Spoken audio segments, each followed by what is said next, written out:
अशोक के विषय में सोच रहे हैं? जी आचार्य, कितना अद्भुत संबंध होता है एक पिता और पुत्र। रक्त रक्त को पुकारता है। तभी तो अशोक मुझे इतना प्रिय था आचार्य। कहना तो नहीं चाहे आचार्य, किंतु सत्य तो यह है कि जितना लगाव, जितना मोह मुझे अशोक के प्रति है, उतना मुझे अन्य पुत्रों के विषय में नहीं। कदाचित इसलिए भी क्योंकि इतने वर्षों तक वो मुझसे दूर रहा। अशोक और सुशीम, इन दोनों में श्रेष्ठ कौन है? यदि बात उत्तराधिकारी की आई तो आपका क्या विचार है? सुशीम और अशोक में योग्य कौन है? आचार्य, दोनों में अपनी अपनी विशेषताएं हैं। दोनों को ध्यान से देखना होगा। आपको क्या लगता है आचार्य? आप सोचेंगे कि मैं अशोक का पक्ष ले रहा हूं। ऐसा कहकर मैं आपको अपमानित कैसे कर सकता हूं आचार्य? आपने सदैव अखंड भारत के स्वप्न को प्राथमिकता दी है। आपने आज तक कोई भी निर्णय व्यक्तिगत होकर नहीं किया है। तो फिर आप समझ ही गए होंगे कि मेरी दृष्टि में आपका विकल्प कौन है। आचार्य,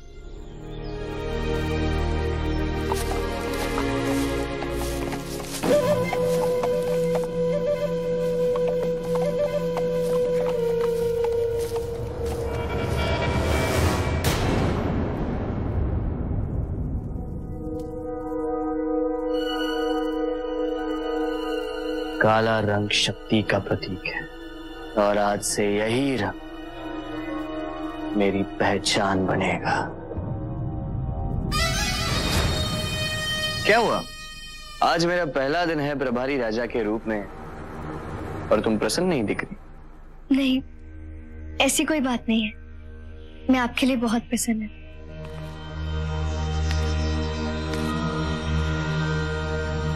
पादुका पहना।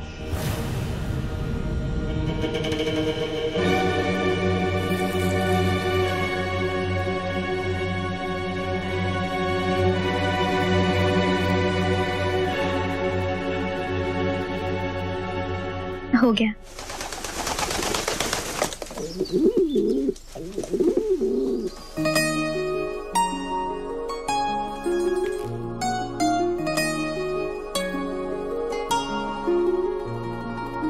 अच्छा लगा कबूतर? नहीं, कबूतर को देख के तुम्हारे चेहरे पे मुस्कान है तो मतलब तुम्हें अच्छा लगा ही होगा। चलो मैं तुम्हारे लिए ला देता हूं।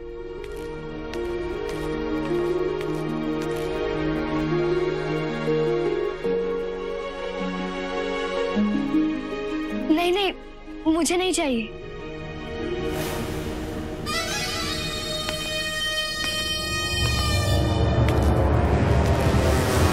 यहाँ तुम्हें क्या चाहिए क्या नहीं, इसका निर्णय मैं ले सकता हूं, तुम नहीं।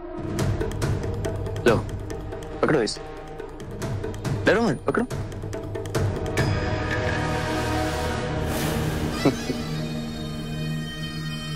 तुमने इसे नहीं। अब देखो कैसे तुम्हारे कारण ये मारा जाता है। जाने दो उसे। जाने दो? क्यों? अपराध किया है इस? तुम्हारे चेहरे पर मुस्कान लाने का अपराध, तुम्हें प्रसन्न करने का अपराध, और अपराधी को तो दंड मिलना चाहिए।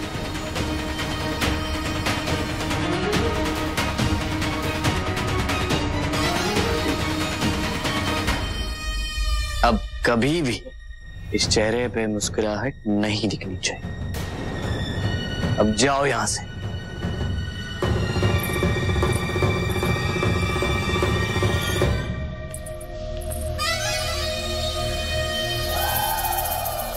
वाह,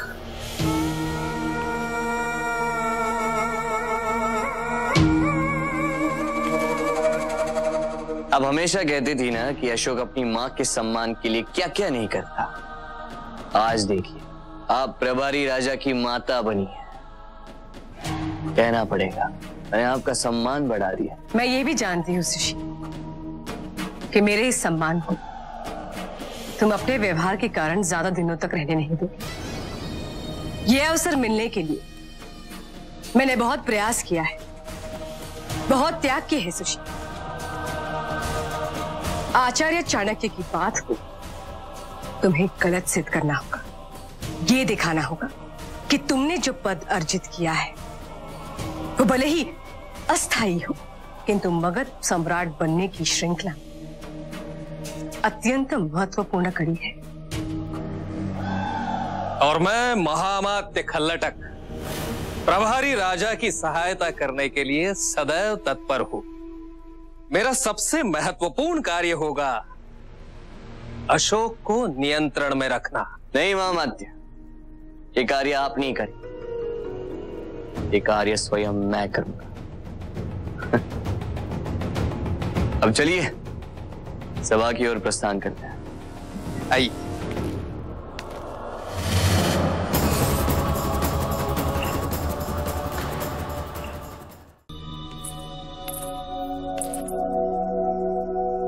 आज पहला दिन है, मुंह मीठा कर कर शुभारंभ कीजिए।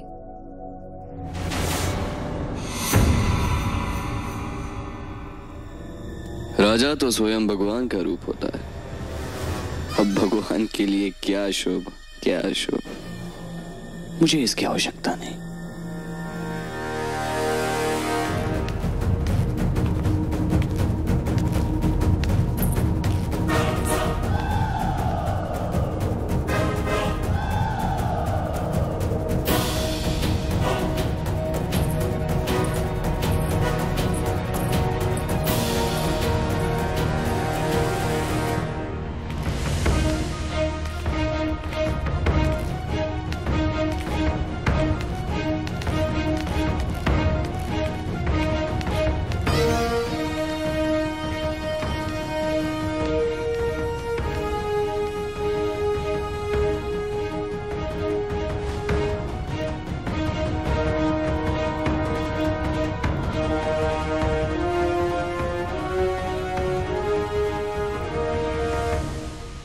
क्या बात है, सब खड़े क्यों हैं?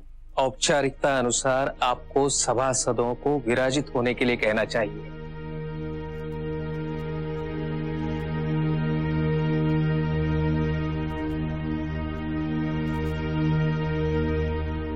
कार्यवाही आरंभ की जाए। सबसे पहले कुछ नागरिक रण की अकाल पीड़ित क्षेत्र से आए हुए हैं, आपसे विनती कर लें।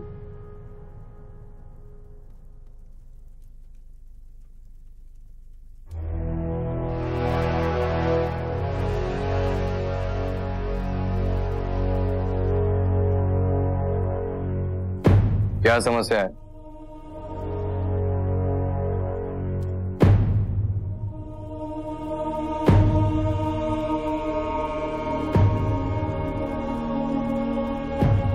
हमारे पास खाने के लिए रोटी नहीं है राजन, हमारे बच्चे भूखे हैं राजन, सहायता करिए राजन, हमारे बच्चे सहायता करिए।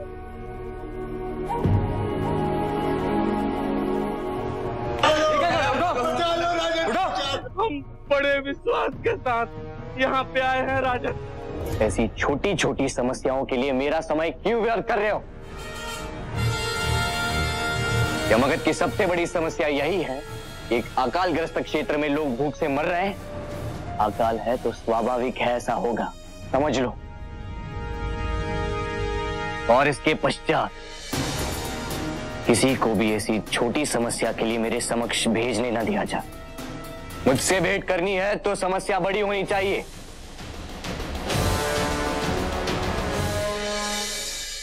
प्रभारी राजा जी का तात्पर्य यह है कि प्रशासन को इन सब समस्याओं का समाधान पहले ही कर देना चाहिए। उन तक पहुंचने में देर करने की आवश्यकता नहीं थी। राजकुमार अशोक, जाइए हमारी माता के पास और उनसे कहिए हमें हमारे हाथ के लिए नए आभूषण चाहिए।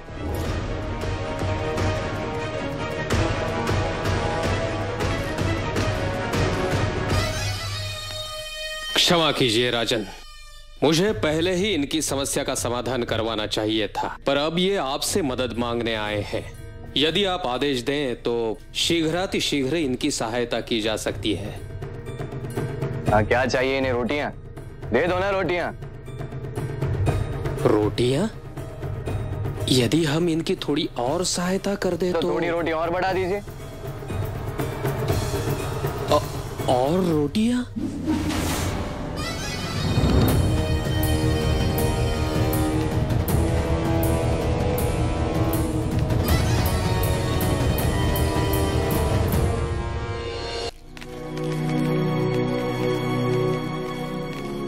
रुकिए।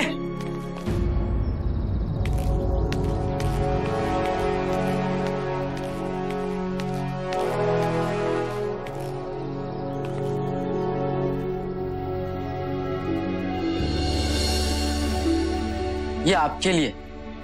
आपकी समस्या वर्षा का ना होना नहीं, अब तो सिंचाई हेतु नहर का ना होना। इन आभूषणों के बदले आपको जो भी धन मिले उसे नहर बनाने के लिए प्रयोग करिए, और फिर आपके घरों में किसी को भी भूखा नहीं रहना पड़ेगा। आप कौन हैं? राजकुमार अशोक। बोलो राजकुमार अशोक की जय। बोलो राजकुमार अशोक की जय। जय जयकार मेरी मत करिए, प्रभारी राजा की करिए। उन्होंने ये आभूषण भिजवाए हैं। बोलो प्रभारी राजा की जय। बोलो प्रभारी राजा की जय। हमारे पास आपको देने के लिए कुछ भी नहीं, पर आशीर्वाद देते हैं। आशीर्वाद देना ही है तो मगध के सिंहासन को दीजिए कि उस पर कोई भी संकट ना आए।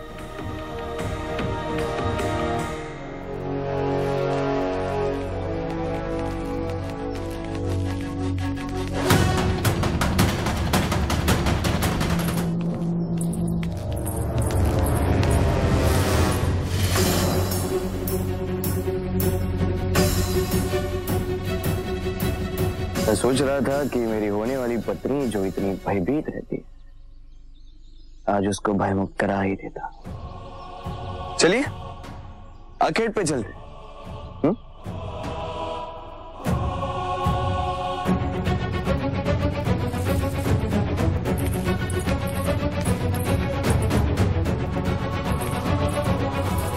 बैठो बैठो।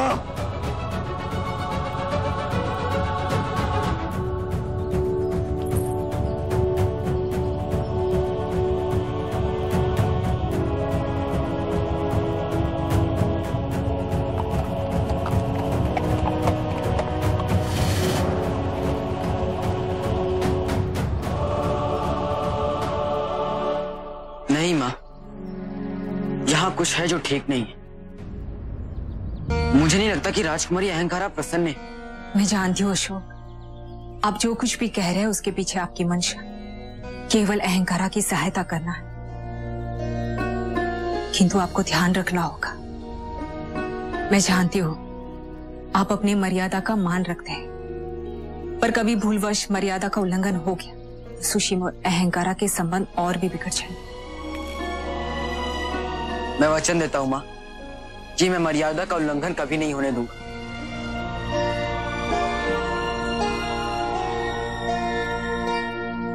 बचाओ कोई मुझे।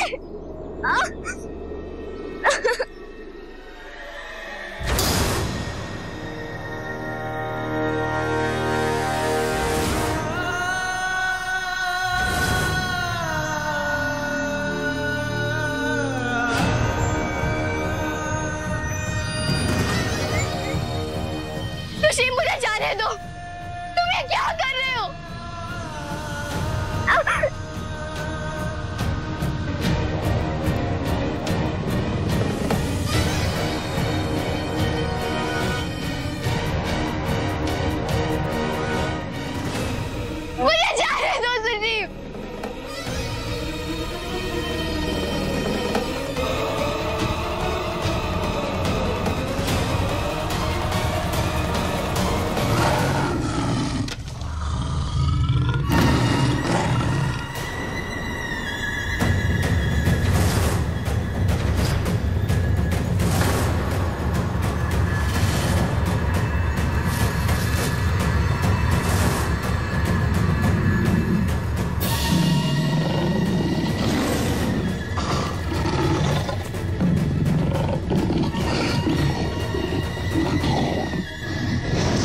प्रलोभन सदैव सहायता करता है।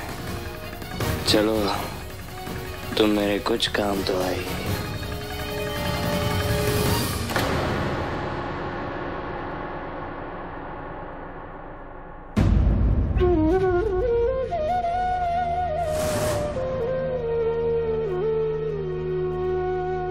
ये रक्त किसका हो सकता है?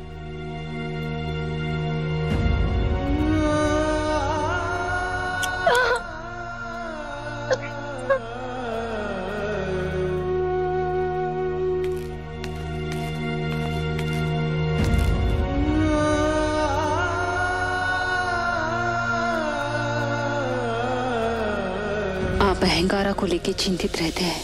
उसकी प्रसन्नता के लिए आप कुछ भी कर सकते हैं, लेकिन ऐसा करने में आपको अपनी मर्यादा का ध्यान रखना होगा।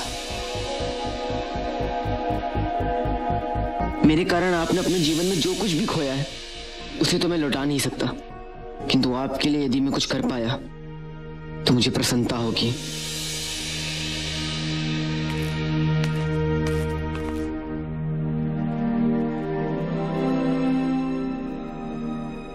ये लेप लाया हूं, इससे आपकी पीड़ा कम हो जाएगी और घाव भी शीघ्र भर जाएंगे। लीजिए।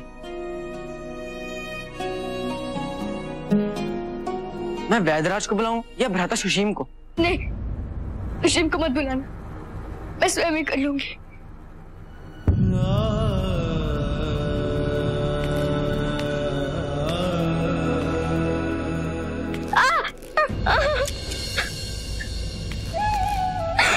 रुकिए आप, मुझे दीजिए, मैं लगाता हूं।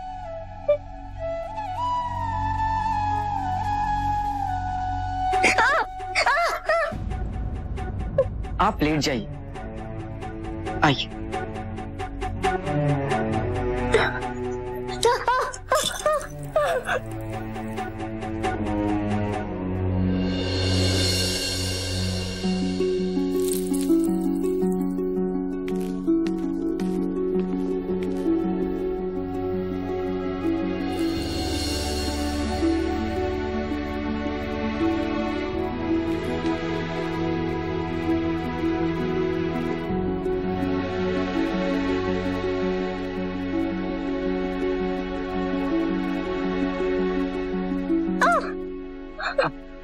आराम से नीचे हाथ अपना।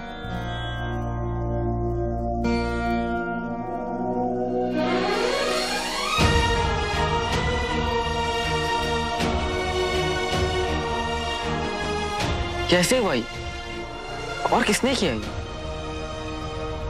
वो मैं वन में गई थी, वही कांटों भरी झाड़ियों से।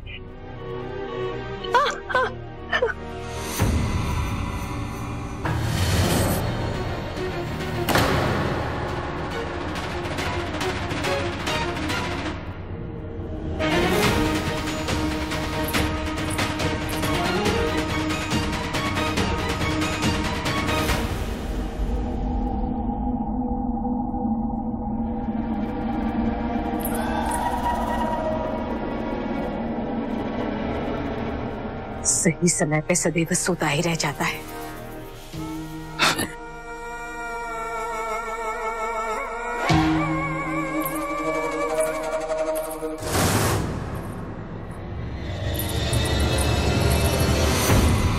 रानी धर्मा,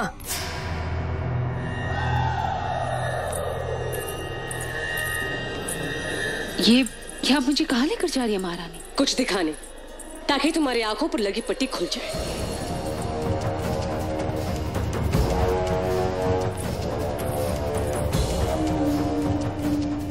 आप मुझे यहाँ क्यों लाई है?